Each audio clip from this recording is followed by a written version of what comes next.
हम सरिता दास महा एखन एकटा भगवती के गीत गाबि रहल छी। गायल तऽ नहीं होइए, कोशिश कर रहल छी। हमर नैहर भेल सिमरा झंझारपुर और सासुर भेल सरहद। अहाँ सब सुनू और आनंद लिअ। तो सुने जाय जाओ।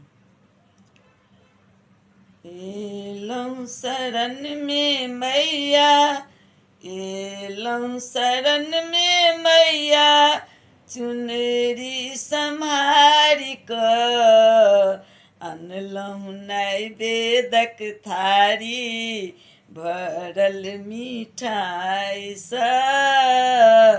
अनलहुँ नैवेद्यक थारी भरल मिठाइसँ।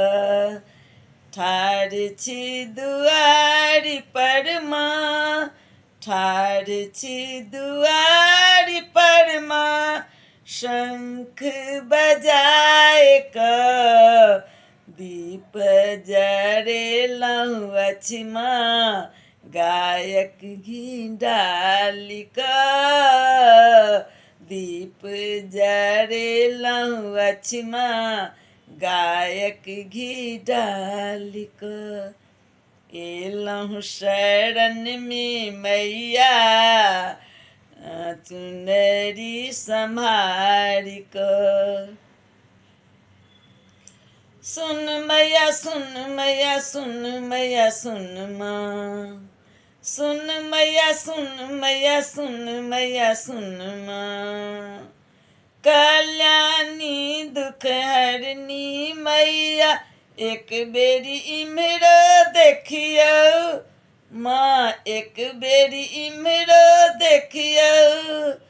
कल्याणी दुख हरनी मैया, एक बेरी इम्हरो देखियौ माँ, एक बेरी इम्हरो देखियौ।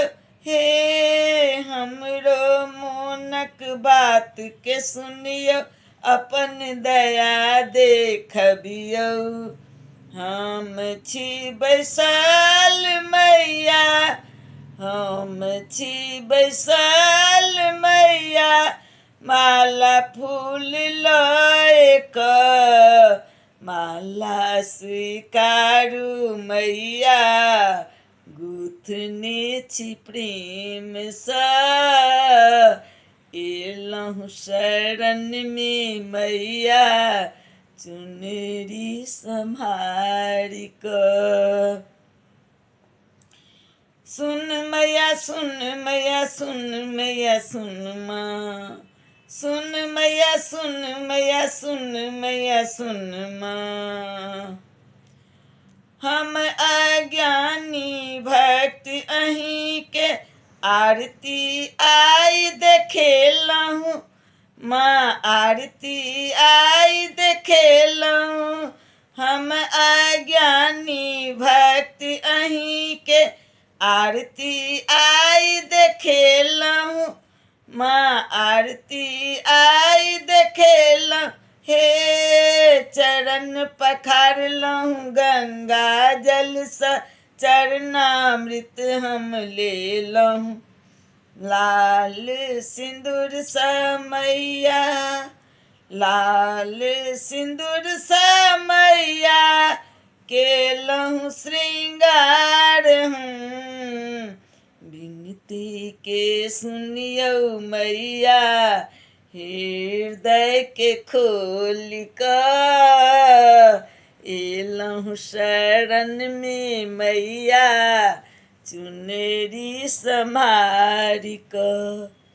सुन मैया सुन मैया सुन मैया सुन माँ, सुन मैया सुन मैया सुन मैया सुन माँ।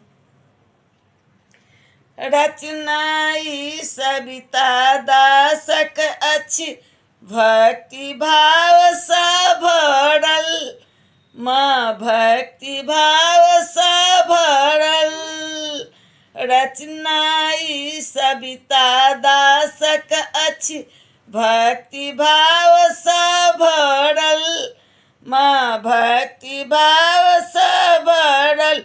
हे सबहक मनसा पूरा करियौ, सब हक दुख के हरि का आशीष दियौ मैया, आशीष दियौ मैया, अजूरी भरी भरी क एलहु शरण में मैया, चुनरी सम्हारी क एलहु शरण में मैया, चुनरी सम्हारी क अनलहु नैवेदक थारी, भरल मिठाई स ठाढ़ छी दुआर पर माँ, शंख बजाए क दीप जरेलहु अछि माँ, गायक घी डालि क एलहु शरण में मैया, चुनरी सम्हारी क। अब अहाँ सब सुनू, जेहन लागत तेहन कमेंट में देव। सबके जय गुरु।